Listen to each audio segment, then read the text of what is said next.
want rats. Now what?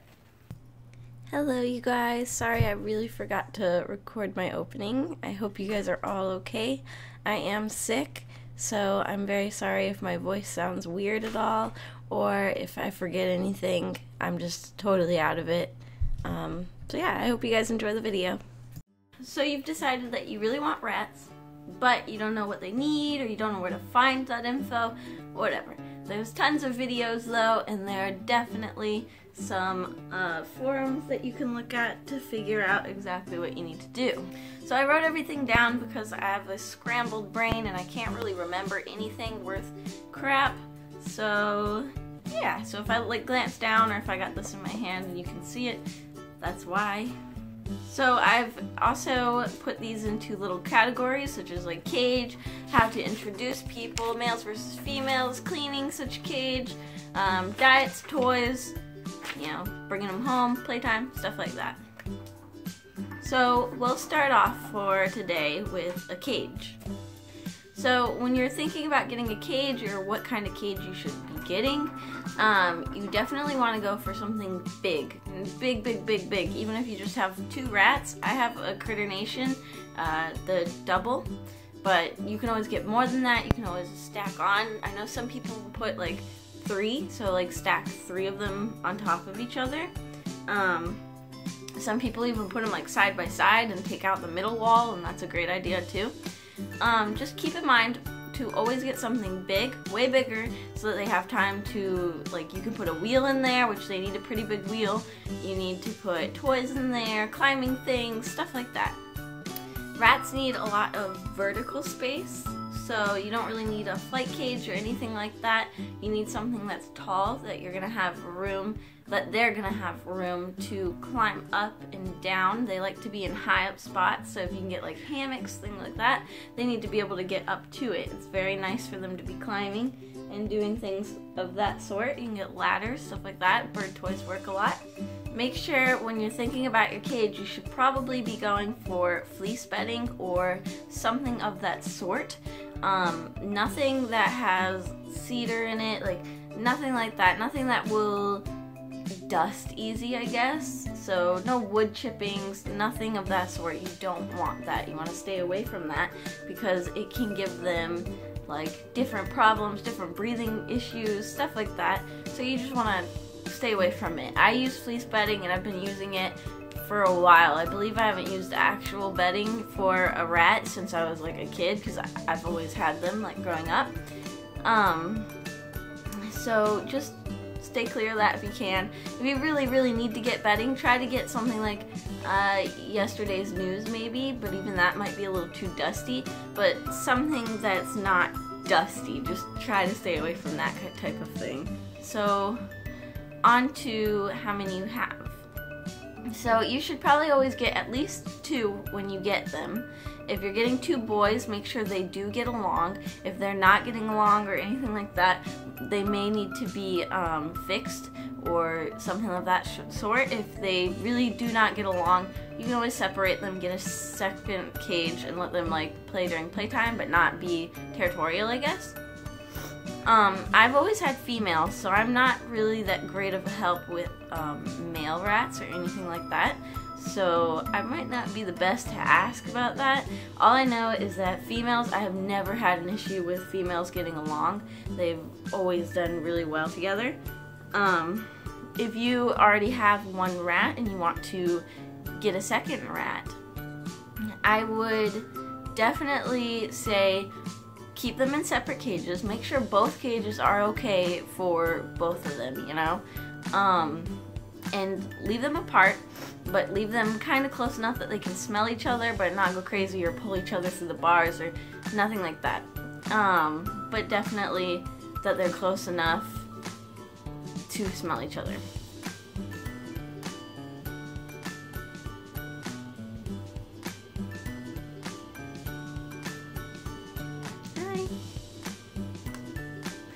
So, yeah, let them smell each other, let them work that out, and then let them start off with maybe like 30 minutes of playtime together for a day, and do that for a little bit, maybe a couple of days, something like that, until they're used to each other.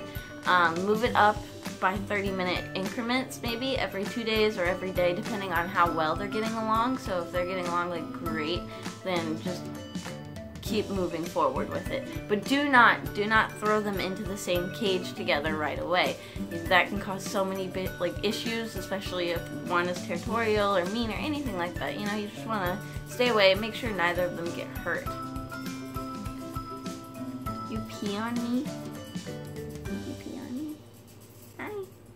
Once they are completely fine with each other and like the play setting, anything like that, then you can maybe move them in, what I've done at least in the past, move them into the cage, not completely or like for the whole day or anything like that, but maybe for like half a day or something like that. As long as you're home and you're watching them and you can make sure that they're okay, they're not fighting, no food stuff is happening, like they're fighting over food or anything of that sort. If they are, move them out, start again, let them try again, like let them play, let them do all of that again. Once they are good for like the day, you can maybe try, or for half the day, you could maybe try a whole day.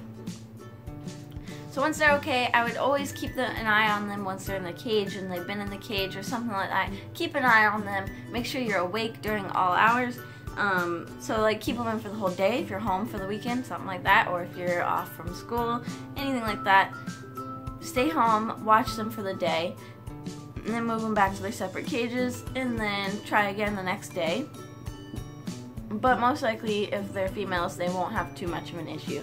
If they're completely fighting, they hate each other, you know? You can't get away from it.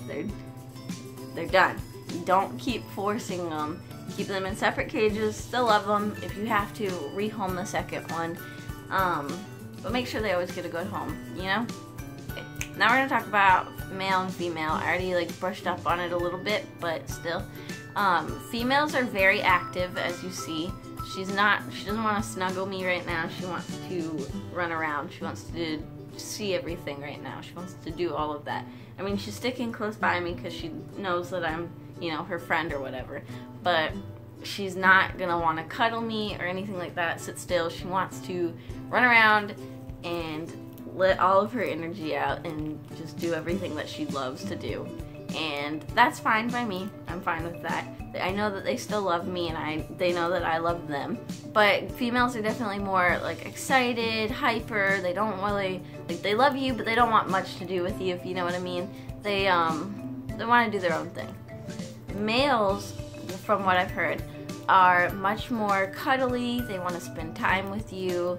They're sleepy a lot, so they're not going to be doing as much in their cage, but females will be playing with toys. They're going to need a lot more upkeep. Males are going to need a lot of upkeep as well, though, because they might need a bath every once in a while. Not too often. You don't ever want to bathe a rat often, but they're going to need it much more than a female will. So yeah, males are a little bit more stinky, females are a little less stinky, but rats are always going to be pretty stinky animals. They're very clean though, however. You're just going to have to clean the cage quite often. Keep that in mind. So we'll talk about diet now.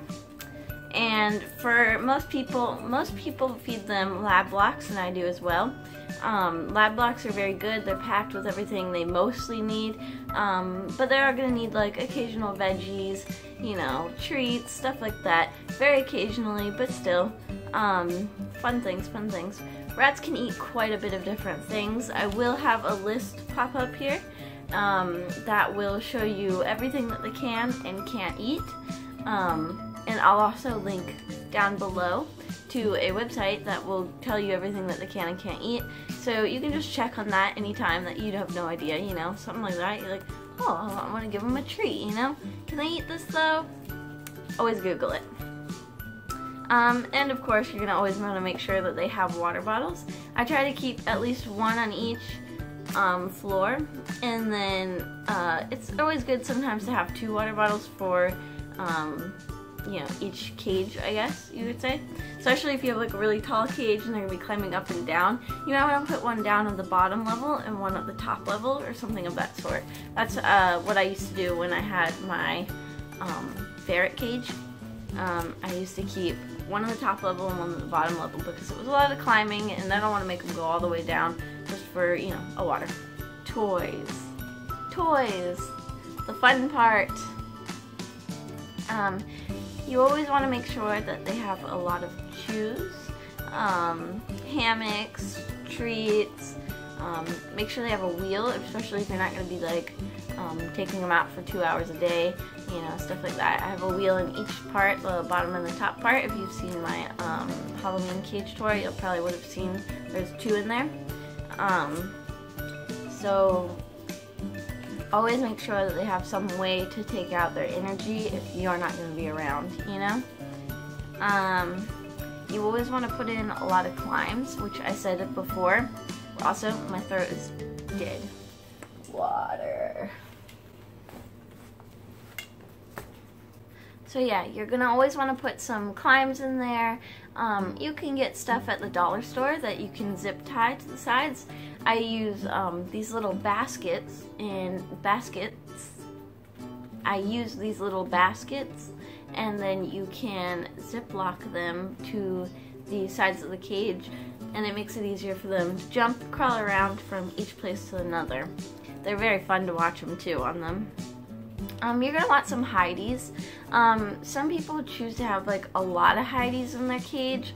I don't, because I want them to be more open, but I always provide some place that they can hide in, you know, like a little hidey that they can have at least one in the cage at all times, so that if they don't feel safe or if they're chilly, you know, anything like that, you want to give them that. But I do prefer not to have like a bunch of hideys in there, just because I want them to be out and about. I want them to not be sleeping most of the time. I want them to be able to get their energy out, especially if I'm not going to be here, you know, something of that sort. You always want to give them things that will make them think, that will make them keep up with their natural instincts, like to tear things up, to nest, stuff like that. So always provide stuff like that. You can use toilet paper rolls. We use old boxes. We keep a lot of those, even egg cartons. Just fun stuff like that they can tear up, tissue paper, and let them just tear it up. They'll nest it. If it gets dirty or too messy, take it out, give them some more fresh, clean ones, and they'll love it. They'll love it for days. Give them things. I give them balls. They like to move them around, like cat balls and stuff like that, with little bells inside. Parrot hang toys, stuff like that. That's always really good. That's fun. Gives them stuff to tear up. They're gonna love tearing stuff up. If you're getting a rat, just know your toys are probably not gonna last more than 6 months, unless it's like plastic maybe. Anything else, probably gone. You're gonna be replacing toys quite often. But always give them stuff that they can climb on, stuff that they can chew on, and stuff that they can use their natural instincts on, such as toilet paper rolls or tissues, stuff like that. So you just got your rat and you're bringing him home. Now what? Alright, so you're gonna want to give them, you know, 3 days to a couple of weeks maybe to just chillax, know their surroundings, you know the smells, stuff like that. They might be really stressed out. So you want to bring them home. Some people put them in places where there's a lot of activity, so there's a lot of sound. They'll be able to, you know, hear your voice, stuff like that. Some people like to separate them and put them in like a much more quieter place, and then move them once they're more close to you or like know who you are, stuff like that. I have always put them in the room that you're in the most, but not necessarily the most loud room. That's what I have always personally done. That way it doesn't stress them out, but they'll still understand your smell and they'll understand your voice and, you know, stuff like that. But it is definitely a personalized thing, so whatever you think is right and whatever you think is right for the rat that you've just brought home.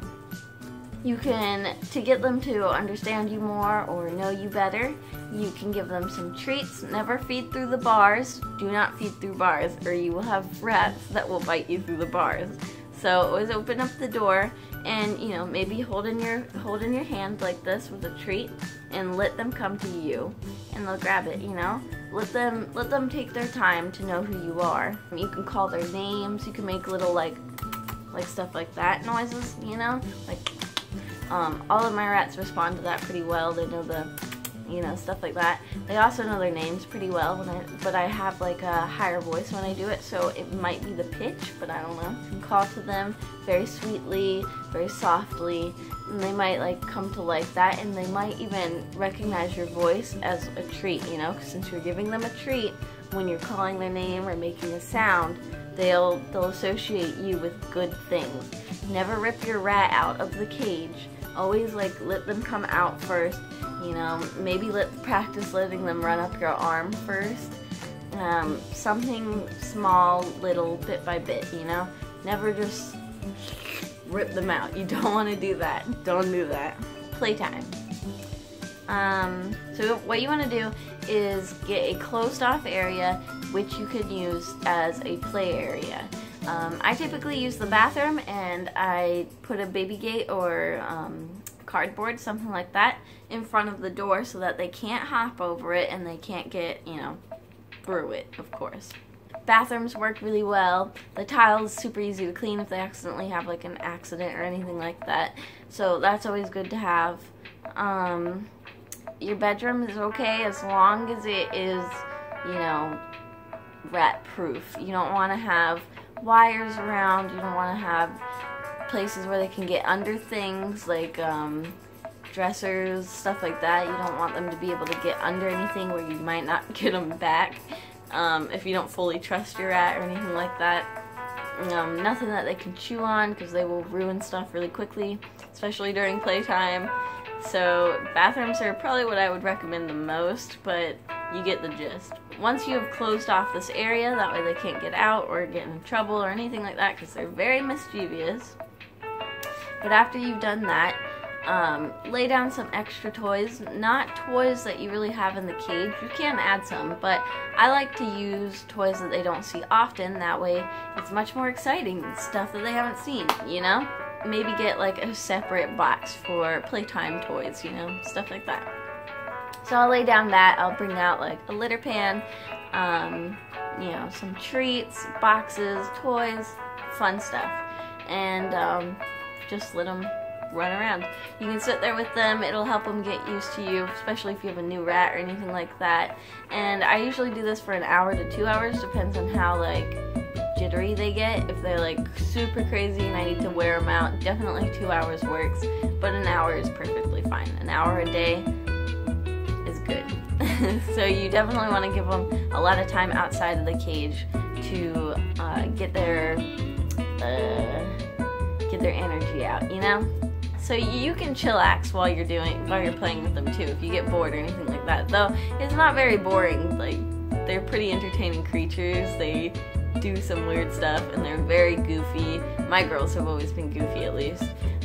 They get into trouble, so I don't know, to each their own. If you get bored with that kind of stuff, you can look at your phone and just sit there with them and they'll have fun, you know?